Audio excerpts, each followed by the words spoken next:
Assalamualaikum warahmatullahi wabarakatuh. Saya Vini Meska Putri dengan NIM 21042221.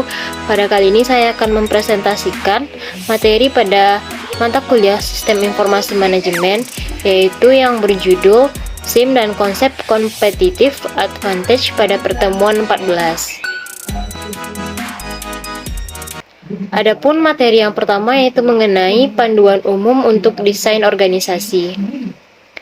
Apabila organisasi menghasilkan produk yang standar atau menyediakan pelayanan yang terstandarkan, di mana produk atau layanan jarang atau berubah dan hanya perlu konsisten, dan organisasi harus menghasilkan dalam jumlah besar atau memenuhi banyak pelanggan yang memiliki kebutuhan yang sama, maka desain organisasi yang sentralistis, terstandarkan, dan formalistis merupakan pilihan yang lebih efektif karena dengan demikian ada kontrol yang lebih besar terhadap produk dan layanan.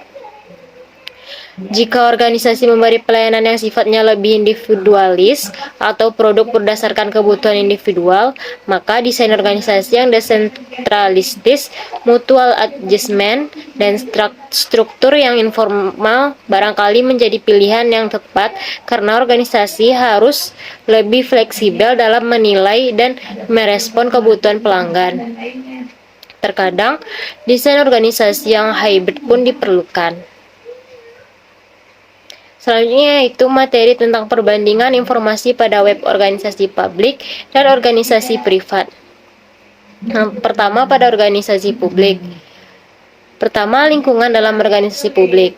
Sumber pendanaan dan wewenang diperoleh melalui lingkungan otorisasi, proses penciptaan nilai dalam organisasi publik melalui proses birokratis.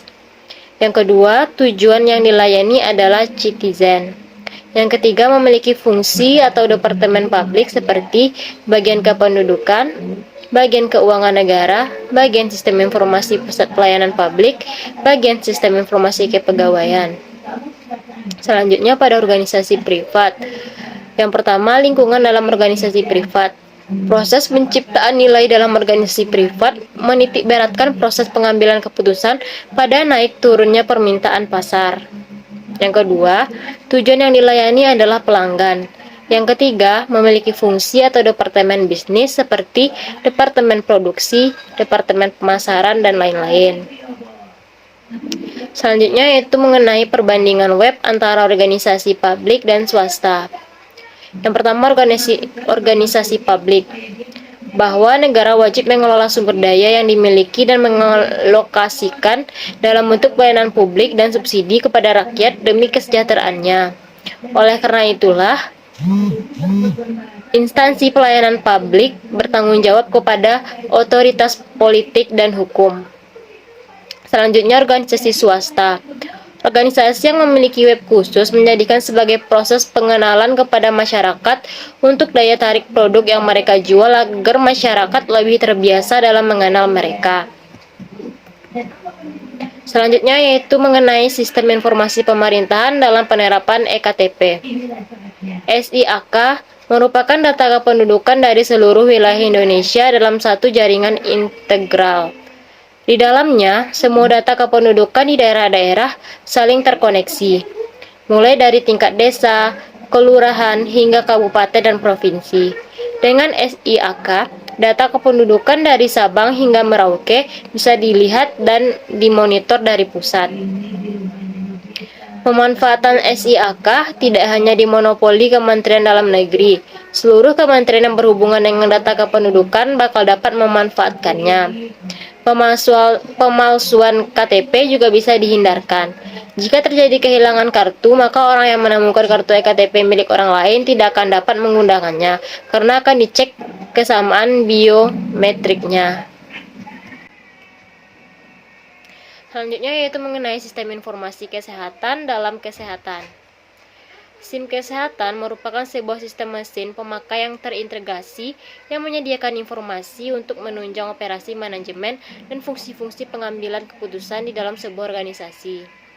Keunggulan penggunaan SIM dalam kesehatan antara lain yaitu yang pertama, dapat memantau perkembangan tempat pelayanan kesehatan terutama rumah sakit secara akurat dan tepat. Yang kedua, dapat meningkatkan pelayanan di bidang kesehatan kepada masyarakat. Yang ketiga, dapat menyimpan database tempat pelayanan kesehatan terutama rumah sakit mulai dari pasien, karyawan yang terdiri dari data rumah sakit, data administrasi, data aset rumah sakit, dan lain-lain. Yang keempat, dapat mengangkat brand image tempat pelayanan kesehatan terutama rumah sakit tersebut secara tidak langsung dengan memiliki fasilitas modern. Lalu yang kelima, dapat mengurangi beban kerja subbagian rekam medis dalam menangani berkas rekam medis mulai dari subbagian yang paling direpotkan, yaitu coding, indexing, filling, dan lain-lain. Selanjutnya yaitu mengenai sistem informasi manajemen dalam pariwisata. Tourism dipandang sebagai bentuk pemanfaatan teknologi informasi dan komunikasi untuk meningkatkan daya guna dalam bidang pariwisata, memberikan berbagai jasa layanan pariwisata kepada customers dalam bentuk telematika, dan menjadikan penyelenggaraan pemasaran pariwisata lebih mudah diakses. Adapun manfaat SIM pada pariwisata yang pertama yaitu bagi wisatawan adalah untuk memudahkan mereka menentukan rencana perjalanan wisatanya. Yang kedua, bagi industri pariwisata dan pemerintah, adanya sistem informasi yang baik sangat membantu mereka untuk tujuan pengambilan keputusan. Selanjutnya, materi mengenai penerapan SIM dalam pelayanan perizinan terpadu di pemerintah daerah.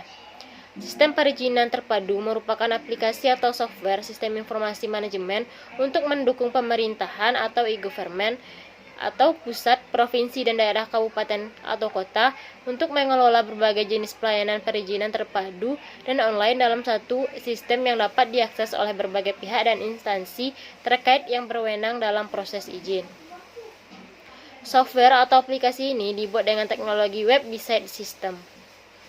Proses kerja dalam aplikasi software sistem informasi perizinan ini mulai dari permohonan izin hingga keluarnya izin, serta laporan dan pencatatan retribusi rekapitulasi. Software atau aplikasi ini fleksibel digunakan sebagai sistem informasi manajemen perizinan untuk model perizinan terpadu satu pintu atau PTSP, satu atap maupun terdistribusi, serta dapat digunakan untuk perizinan PMA atau PMDN maupun perizinan non-PMA atau PMDN. Dan materi yang terakhir yaitu mengenai penerapan SIM dalam dunia pendidikan pada perguruan tinggi.